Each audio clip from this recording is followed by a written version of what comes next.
The narrative of perpetual growth is dead. Zillow has just confirmed what the mainstream media tried to suppress. 53% of homes across the United States have lost value in the last 12 months. This is not a statistical anomaly. It is the most significant devaluation event since the bottom of the 2012 crash. From the collapsing condo markets of Florida to the saturated suburbs of Texas, the equity millions of Americans believed was guaranteed is evaporating. Inventory has now breached 1.1 million units, and the Great Housing Reset is no longer a prediction. It is a mathematical certainty. The system is fracturing, and for the first time in a decade, the ground is shifting beneath your feet. The headline is stark, cold, and undeniable. Zillow has reported that 53% of all residential properties in the United States have lost value over the past year. This is not a localized correction. This is a systemic recalibration. We are currently witnessing the widest spread of home value decline since April 2012, the very trough of the great financial crisis. For the last 3 years, the narrative sold to the American public was one of invincibility. Real estate only goes up. Buy now or be priced out forever. But the data from late 2025 and early 2026 has shattered that illusion. The momentum has not just stalled, it has reversed. However, to understand the true nature of this downturn, we must dissect the numbers with clinical precision. This is not yet a foreclosure crisis, it is a valuation crisis. The market is vomiting up the excess liquidity it ingested during the pandemic. Adjusted for inflation, home prices in the U.S. today remain over 80% above their long-term 100-year average. This indicates that what we are seeing is not a destruction of fundamental value, but a mean reversion. The market is shedding the speculative froth that was created by artificially low interest rates and mass hysteria. Crucially, we must distinguish between paper losses and realized losses. The vast majority of homeowners are not writing checks to leave their homes. Data suggests that only about 4.1% of mortgaged homes are currently underwater, meaning the outstanding loan balance exceeds the property's current market value. The typical homeowner, who has held their asset for 8 years or more, is still sitting on a mountain of accumulated equity, with gains averaging 67% over that period. But markets are not driven solely by solvency. They are driven by psychology, and the psychological toll of this devaluation is beginning to manifest. When a homeowner checks their Zestimate and sees their net worth decline by $50,000 in 12 months, their behavior changes. The wealth effect reverses. Confidence turns into caution. Sellers who were holding out for 2022 prices are now being forced to confront the reality of 2026 buyers. This is why we are seeing a surge in price cuts across the country. The paper loss becomes a realized reality the moment a for sale sign goes up. The pain, however, is not distributed equally. We are witnessing a violent geographic bifurcation of the U.S. housing market. On one side, we have the safe zones, the boring, unglamorous markets of the Northeast and the Midwest. Cities like Hartford, Rochester, and Milwaukee are still recording value growth. These areas never experienced the manic highs of the pandemic boom, and thus, they are spared the lows of the bust. Their affordability provides a floor. On the other side, we have the correction zones, the Sun Belt and the West Coast. These are the markets that defied gravity, and now gravity is taking its revenge. The data is devastating for recent entrants in these regions. In Denver, Colorado, 90.6% of homes have lost value year over year. In Austin, Texas, the figure is 89.5%, with average values down 11% from the peak. Sacramento, Phoenix, San Francisco. These metropolises are seeing value destruction on a scale that forces a complete reassessment of the buy and hold strategy. Furthermore, the correction is attacking specific asset classes with greater ferocity. The single-family home, the bedrock of the American dream, is relatively resilient, showing a flat or slightly positive trajectory nationally. But the condo market is bleeding out. Nationally, condo values are down 1.5%. But in Florida, the condo market has collapsed by 9.9% in a single year. This is the sharpest decline since the housing bust of 2009. While single-family homes in Florida are down a manageable 4.9%, the condo sector is facing an existential threat. This is not just a function of high interest rates, it is a structural failure involving insurance, regulation, and the physical decay of aging infrastructure. A perfect storm we will investigate in the next segment. The National Association of Realtors wants you to believe that the worst is over. They predict a bounce back. They predict growth. But the charts do not lie. The trend lines in the most speculative markets are pointing down. The era of free money is over. The valuation mirage is fading, revealing the harsh desert of reality beneath. If part 1 was the diagnosis of the symptoms, part 2 is the autopsy of the disease. The 53% devaluation figure is not a random occurrence. It is the result of specific structural fractures that have broken open the foundation of the American housing market. These fractures are not theoretical. They are legal, financial, and physical.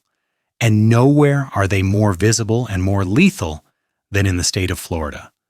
Florida is currently ground zero for a housing crisis that is entirely distinct from the rest of the nation.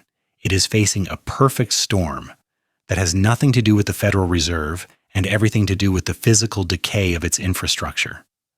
The catalyst was the collapse of the Champlain Towers South in Surfside in 2021. In response, the state passed Senate Bill 4D, SB 4D. This legislation, while well-intentioned for safety, has become a financial guillotine for condo owners. The law mandates strict milestone inspections for buildings 3 stories or higher that are 30 years old, or 25 years if they are within 3 miles of the coast. The deadline for completing these initial inspections passed on December 31st, 2025. The results are now coming in, and they are catastrophic. Decades of deferred maintenance are being exposed, but the true killer is the financial provision. Historically, condo associations in Florida could vote to waive their reserve funding to keep HOA fees low. SB 4D has outlawed this practice. By January 1, 2026, all structural integrity reserves must be fully funded. The result is a liquidity crisis of massive proportions. Associations are slapping homeowners with special assessments, emergency bills that can range from tens of thousands to over $100,000 per unit. For the retiree on a fixed income, this is an eviction notice by another name. They cannot pay. They are forced to sell. This panicked exit has flooded the market. In Cape Coral, active inventory has exploded to 12,395 units, creating a massive 7.9-month supply overhang. This is no longer a market. It is a liquidation sale. In Punta Gorda, condo values have cratered by 18.6% in a single year. In Cape Coral, they are down 14.2%. Buyers are fleeing. They are looking at the cheap listing prices, then looking at the HOA fees and the looming special assessments, and they are walking away. They understand what the sellers are trying to deny. You are not buying a retirement home. You are buying a liability. While Florida drowns in regulation and insurance costs, the Sunbelt states of Texas and Tennessee are suffocating under a different weight. Simple, brutal oversupply. Austin, Texas was the poster child of the pandemic boom. It was the city everyone moved to. It was the city where investors believed prices could only go up. Today, Austin is the cautionary tale of the bust. The construction pipeline filled to capacity during the zero interest rate era has finally burst open. Developers who broke ground in 2022 are delivering units into a 2026 market that does not want them. The numbers are staggering. Active inventory in Austin has surged to 13,290 homes, a 20.1% increase year over year. To move this metal, institutional builders are engaging in a price war. They are offering aggressive rate buydowns, subsidizing mortgage rates down to 5.5% to lure buyers. This tactic has decimated the resale market. An individual homeowner cannot offer a rate buydown. To compete with the builders, they must slash their listing price, and they are. 56% of all listings in Austin have undergone a price cut. The investor class that swarmed Austin is now rushing for the exits. They are finding that the rental math no longer works. Rents in Austin have fallen 6.6%, while property taxes and insurance have climbed. The negative cash flow is bleeding them dry. Tennessee is mirroring this collapse. Inventory across the state is holding at 50% above its long-term average for this time of year. In Nashville alone, inventory is up 15% compared to late 2023. The Zoom towns that thrived on remote work migration are now seeing the tide go out, leaving a glut of overpriced empty homes on the shore. This is the reality of the structural fracture. In the Southeast, the buildings are physically failing. In the Southwest, the financial model is failing. In both cases, the result is the same: a massive accumulation of inventory that simply cannot be absorbed by the current level of demand. The lock-in effect, the idea that people would never sell their homes because they wanted to keep their 3% mortgage rates, was the primary thesis for the soft landing narrative. Experts claimed inventory would remain tight forever. They were wrong. The lock-in effect is breaking. Life does not pause for interest rates. People get divorced, people die, people lose jobs, and now, as we will see in the next section, the floodgates are opening and the inventory trap is snapping shut. For 3 years, the housing market has been suspended in a state of artificial scarcity. Real estate bulls have clung to a single desperate thesis: the lock-in effect. They argued that because millions of Americans hold mortgage rates under 4%, they would never sell. They claimed inventory would remain perpetually low, forcing prices to remain perpetually high. That thesis has now been invalidated by reality. The dam has broken. According to the latest data from Realtor.com, active listings on the U.S. housing market have surged past 1.1 million units. We have witnessed a 15% year-over-year increase in inventory. We are no longer operating in a shortage. We have returned to the highest level of listings since 2019. We are back to pre-pandemic inventory levels. But this return to normal supply is happening in a macroeconomic environment that is anything but normal. In 2019, mortgage rates were manageable. Today, they are suffocating. The lock-in effect is thawing, not because rates have dropped, but because life cannot be paused indefinitely. We are seeing a thawing effect across major metros, driving new listings up by 15-20%. The pressure of life events, marriage, divorce, death, job relocation, is finally overpowering the financial incentive to hold on to a cheap mortgage. Households that held on for 3 years can simply no longer wait. They are listing their homes, and they are listing them into a void. While supply has roared back to 2019 levels, demand has been obliterated. Mortgage purchase applications, the real-time pulse of buyer intent, are languishing at 30% below the pre-pandemic average. This is the trap. Inventory is rising vertically while demand is flatlining horizontally. This divergence is creating a massive accumulation of months of supply. The more this supply builds, the more desperate sellers become. The power dynamic has shifted violently. Buyers are no longer desperate. They are ruthless. They are staging a capital strike. The cancellation rate for home contracts spiked to 15% at the end of 2025. Buyers are walking away at the slightest sign of trouble. They are demanding repairs. They are demanding price cuts. And if they don't get them, they are exiting the deal. Why?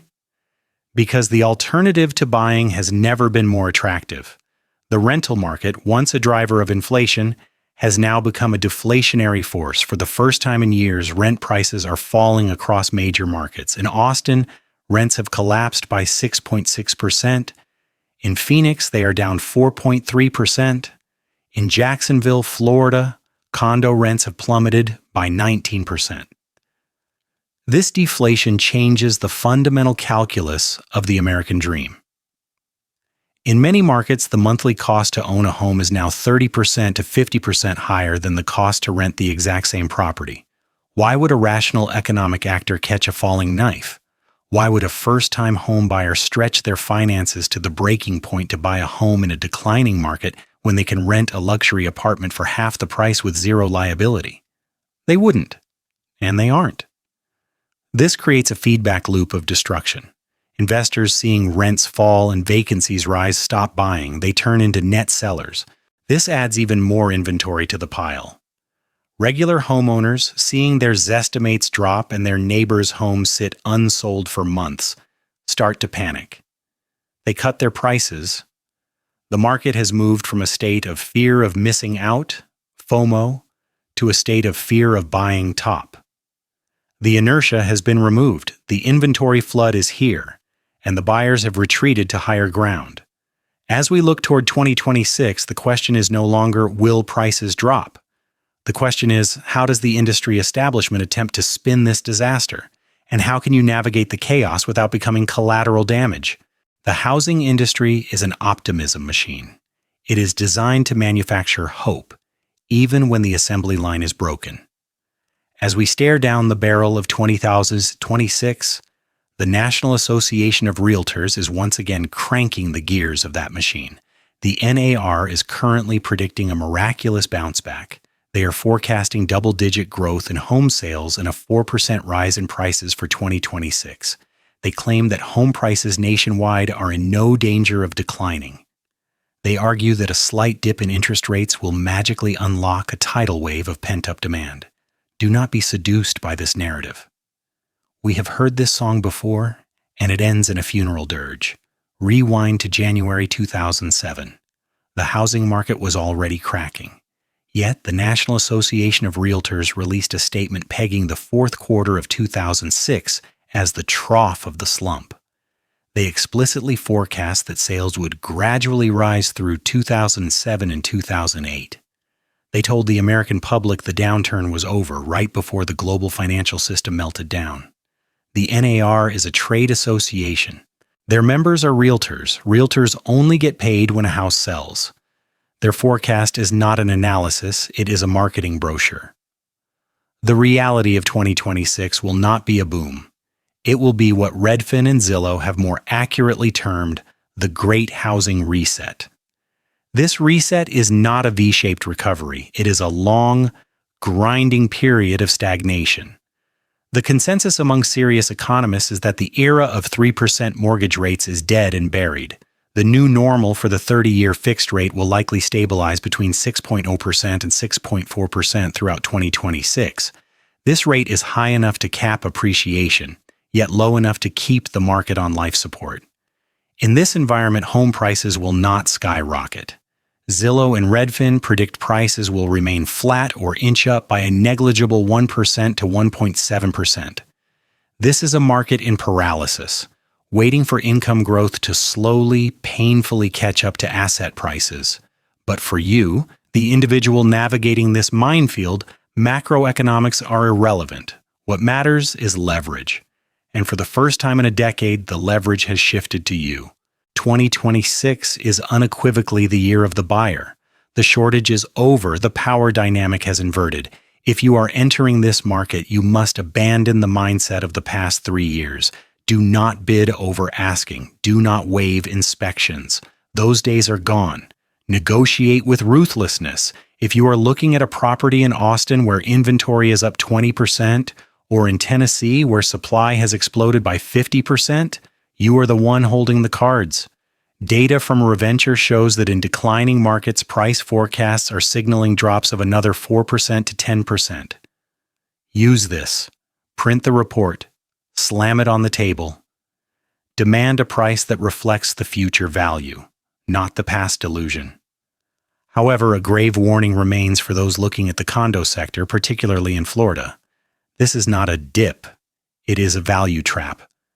A cheap listing price in a building facing a structural integrity deadline is not a bargain. It is a grenade with the pin pulled. You must verify the reserve funds. You must demand the structural reports. If you don't, you will inherit the previous owner's financial ruin. For sellers, the message is bleak but necessary. The window has closed. The test the market strategy is dead. If you are holding a distressed asset in a high-risk zone like a Florida coastal condo, waiting is not a strategy, it is gambling. Selling now, even at a loss, may be the only way to avoid the catastrophic special assessments looming in 2026. The 53% of homes losing value headline is not just a statistic, It is the bell tolling for the end of an era. The easy money is gone. The speculative fever has broken. We are entering a colder, harder reality. The housing market is returning to its fundamental purpose, shelter, not a casino. The Great Reset is here. Proceed with extreme caution. In a market defined by fragmentation, a generic strategy is a recipe for financial disaster. The rules of engagement have changed. To survive the great housing reset of 2026, you must adopt a tailored approach based on your position in the food chain. The days of rising tides lifting all boats are over. Now you must navigate the currents yourself. For the homebuyer, the year 2026 represents a restoration of sovereignty. You are no longer a beggar in a seller's market. You are the prize. Do not be passive. The cancellation rate is your leverage. Use it. Demand concessions that were unthinkable 2 years ago. Do not just negotiate the price, negotiate the structure of the deal. Demand that the seller cover your closing costs. Demand aggressive interest rate buy-downs to lower your monthly payment. However, vigilance is the price of entry. In the condo markets of Florida and the coast, a low price tag is often a trap door. You must audit the building's financials as rigorously as your own. Demand the Structural Integrity Reserve Studies, SIRS. If the reserve fund is empty, you are buying a debt, not an asset. Look to the markets where the bleeding is heaviest. Austin, San Antonio, Western Florida, where oversupply gives you the luxury of time and choice. For the home seller, the reality is harsh. The party is over. The strategy of testing the market with an aspirational price is dead. In a high-rate environment with rising inventory, an overpriced home does not get offers. It gets stigmatized. It becomes stale inventory, forcing deeper cuts later. You are now competing in a beauty contest where the judges are cash-strapped and picky. Buyers are sensitive to repair costs. Your home must be turnkey. If you are holding a high-risk asset, specifically an older condo in Florida, time is your enemy. The full impact of the special assessments has not yet fully materialized in listing prices. Selling now, even at a paper loss, may be the only way to preserve your remaining equity before the liquidity crisis deepens. For the investor, the calculus must be rebooted. The old models of passive appreciation are broken. With rents falling in key metros and insurance costs spiraling, thin margins will be wiped out. You must recalculate your cash flow projections with brutal honesty. However, chaos creates opportunity. The distress in the Florida condo market is not yet at its peak. As the panic accelerates into late 2026 and 2027, and as the structural deadlines force capitulation, a window for acquiring distressed assets at pennies on the dollar will open. But this is a game for those with deep liquidity and iron nerves. The market has ceased to be a single entity. It is now a collection of local crises and local opportunities. The 53% decline is the headline, but your survival depends on reading the fine print. The housing market of 2026 is not crashing in the way Hollywood movies depict. It is doing something far more painful. It is sobering up. The era of free money, 3% mortgages, and guaranteed 20% annual returns is a closed chapter of history. We have returned to the cold mechanics of supply, demand, income, and cost. The 53% of homes losing value is not a temporary blip. It is the signal of a new cycle. A cycle where cash is king, debt is dangerous, and data is the only shield you have against the storm. The system is resetting. The question is not whether the market will change. It already has. The question is whether you will change with it.